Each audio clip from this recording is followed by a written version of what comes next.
Hi, MedCircle. It's your host, Kyle Kittleson. Welcome to this video. Today, I am honored to speak with one of our very own MedCircle members, Ruth Trigonis-Quesada, who is a licensed clinical social worker and a therapist. She'll share with us in just a moment three main keys to getting through those really tough, hard times, but not just getting through them. How do we get through them with resilience, with wisdom, with strength? She's going to give us that insight later on in the program. But first, I want to share an article I found recently in the Washington Post about the recent death of social psychologist and whistleblower Dr. Jean Maria Arrigo.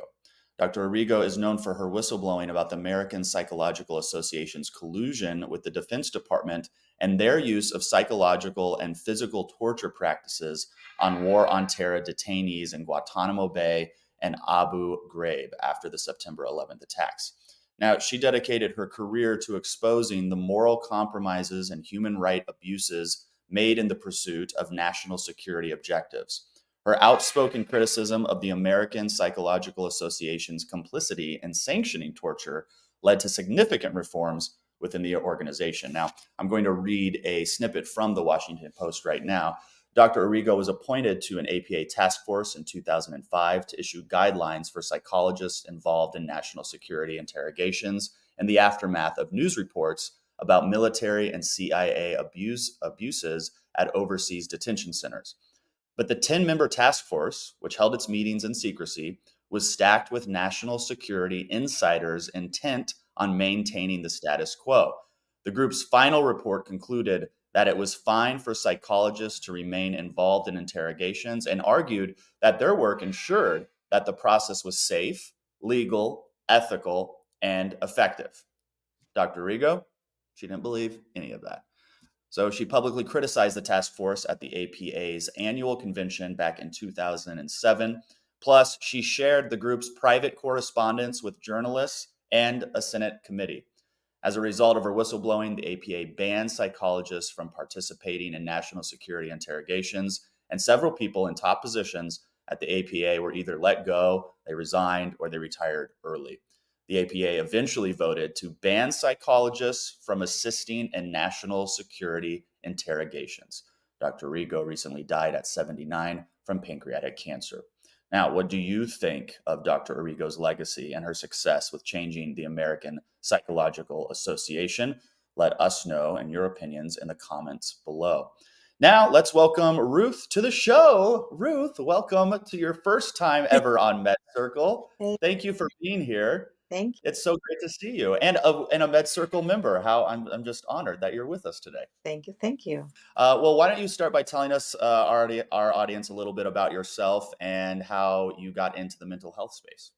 Well, I was raised in a family that the culture was to help others. So my mom had the same credentials that I do, and my aunt. So I lived there in that type of environment. So it was kind of like a natural move for me to join the mental health force. Though I have been in different other ventures, business ventures, but the my profession have always been my call was to help others in the mental health. Yeah. And so when you say you work in mental health, that can mean so many things. I even tell people sometimes I work in mental health, even though I'm not a practicing therapist or anything like that. But what does your day to day look like when you're in working in the mental health space? But I have a practice and I work. It is a video telehealth, and I work with a lot of the military members, veterans, Mm. and I work with women and people that have these medical issues too. Oh, And how wonderful. 2 days a week, I work in the NICU. That is like for premature babies. So I work Yeah. supporting the families. Oh my My gosh. day. Y'all give us some applause emojis in the comment section for Ruth. Ruth, that's so wonderful to hear. Thank you for that work. What is I hear I'm always surprised actually, Ruth, on how often I hear how great it is working as a mental health provider because I see how tough it can be. And I'm wondering if you can share some of the harder parts of your job with our viewers. A lot of our viewers are also mental health professionals, so they'll be able to relate to this. So the harder part for me is getting that connection with the clients. That's the hardest part, as getting there. Once you get there, then it's easier, because then you are able to establish goals and you're able to establish trust. There's so much, but that is the hardest part, getting to that point where you guys can, they know that you're there to help them. I try to listen to everything that is being said. And I have come to the conclusion that a lot of people, in order to make that connection, especially people that have been in therapy for a long time, they already know what happened to them 20 years ago, 10 years ago, 5 years ago. They want Mhm. to know how they can move forward. Mhm. So I think that one of the strategies that help me be part of their inner circle is trying to figure out what is going good for them. And I have realized that when I used to ask them, I did like a revamp of how I talk to people. And I changed, instead of going into, what is going wrong that made you come here or call here. I just want to know what is going well, what have worked. And then trying to bank on their strengths, because something good they have had to happen to them in order to be here talking. It cannot be so bad. And then kind of like when you establish a recognition of all those strengths that they bring to the table, I think that helps them connect. I think so. I think so. And sometimes when we're in the depths of our worst depression, of our most significant cognitive distortions, it really does take somebody to say, hold on. What's something good something good that's happened? What's something that you are good at? And then we go, oh yeah, I actually am good at something. That reminder is powerful. I would love to hear 3 life lessons from you, Ruth, on anything you can help us to motivate us to get through those tough times, a story that could get us through that tough time, or even a singular word, a mantra, so to speak, that can help us get through those tough times. What 3 things do you have for us today? Be kind in the way you talk to yourself. Hmm. That's number one. Number one. Because if I get up in the middle and I'm like, oh, this looks bad, that's not, that's not a way. And then what I always said, if you talk to a friend the same way you're talking to yourself, you are going to be a very lonely person. You ain't gonna have any friends, right? That's Exactly. right. Yeah. Exactly. So Okay. let's be our own best friend. That's one of the things. The other thing would be, tomorrow is around the corner. Tomorrow is around the corner. And if you have made it this far, chances are you're going to make it through this. I love reframing the crisis that we're going through as something that built us stronger, made us stronger. Mhm. I've often heard people call post-traumatic stress disorder post-traumatic growth, because it is through those terrible times where we can, and many people do, experience this growth after it. And it doesn't mean the thing didn't suck. Okay. The trauma was there. It still was traumatic, but that doesn't mean you don't grow anymore. People that we work with are think that we don't go through those things. Oh, yeah. They For think sure. that magically I can tell you, but I don't know about it. Yeah. Yeah. And Yeah. some people don't like sharing, but I believe that sharing a little bit of who you are, where you're coming from, opens the door for positivity too, because it's, oh, well, you know, if you have gone through this and here Hmm. we are, then you Hmm. are not just talking to talk. Yeah. It's one thing I love about our MedCircle community is that nobody there can say that they're going through something that no one else has gone through. Now, look, everyone has a unique experience, but the life experience is a universal one, and we're Exactly. all going through it. I love that you're also a MedCircle member, Ruth. It just warms my heart. I would love to hear how you're utilizing MedCircle or how you've used it in the past. Well, let me tell you, Dr. Romani is very close to me, even that she have never seen me. She brings so much reality to so many situations in life. And for example, you cannot be knowing all the special programs, not all the special theories, not everything, but she does. Like for example, with narcissism, I sometimes work with couples, and I said, "Here, I'm gonna send you a couple of clips so you can look at them."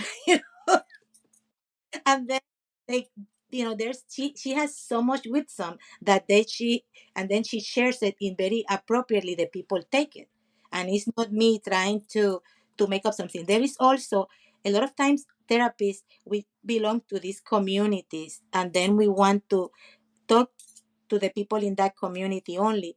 And I use MedCircle to expand instead of sending a client, well, you can talk to this person or to that person. Look at everything that is out there. Dr. Ho, she has so much to give to people and so much hope. So I send them the clip. Yeah, I'm with you, Ruth, because and look, I'm in every single MedCircle interview, good or bad. I'm in every single one. So I talked to a lot of doctors over the last 5 or 6 years, and I can tell you the variety of doctors, the variety of insight is so powerful to experience and hear because most of us go to one. If we're lucky, we go to one.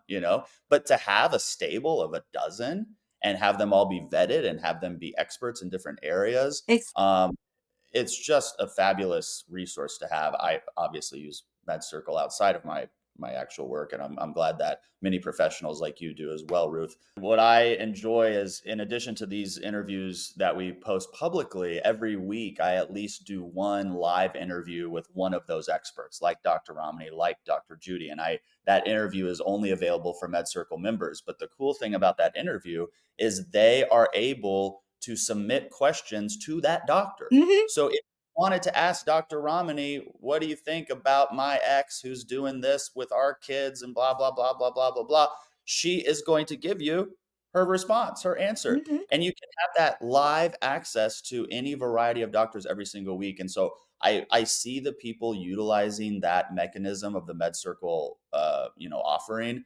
And to me, it's one of the best values we offer because you get access to the top every week. Well, Ruth, thank you so much. If you want to learn more about Ruth, you can head to the description of this video. We'll add some contact information there for her. And if you would ever like to explore a live workshop, head over onto medcircle.com. What we're going to show you now, though, are some clips from past workshops so you can get an idea of how they look, what goes on in them. There's a lot of, we do therapeutic exercises. We go through a lot of interview questions. We go through a lot of questions from our members. It is a very robust 60 to 90 minute session that we have each week at MedCircle. So take a look and just keep it in there. Take a look at these clips and I'll see you on the next video. Remember, whatever you're going through, you got this. An unexpected event is something that kind of just hits you like a ton of bricks. You didn't really have any preparation for it. So this could be all of a sudden losing your job, all of a sudden getting a medical diagnosis that you had no idea you were contending with. What is the first step in moving through that unexpected event? So the first step is really trying your best to accept the new normal, which I think is really hard because I think as part of the grieving process, and part of the grieving process includes needing to essentially accept the new reality. One of the first things that people tend to come up with was this sense of denial of this as the new normal. They're not really wanting to accept it. They are reminiscing about the past and thinking about all the things that have changed. And I think that that is really important, is taking that first step to trying to accept that this is going to be a new normal that you have to work with. And that can be really, really hard for people, like I said, because there's a little bit of a denial and rejection of this new reality and wanting things to be the same. And I think that that's where I think any family going through this, working with, if somebody in your family is ill, the family will have, the hospital will have social workers for you to talk with to really process this. You can read, you can get education, you can watch series like this, but it's important to know where your kid's at. kids can actually sometimes handle a little more information than we think, but I also think that things like routine, structure, predictability, especially for the younger children, when there is a parent who's going through an illness, becomes very important. It becomes an entirely different conversation, obviously, when it's the child who's sick, because obviously that takes a toll on other children in the family and the parents and all that. This time we're sort of talking about it top down, that it's the parent or some other close family. It could be a grandparent too, especially if the grandparent is close to the child.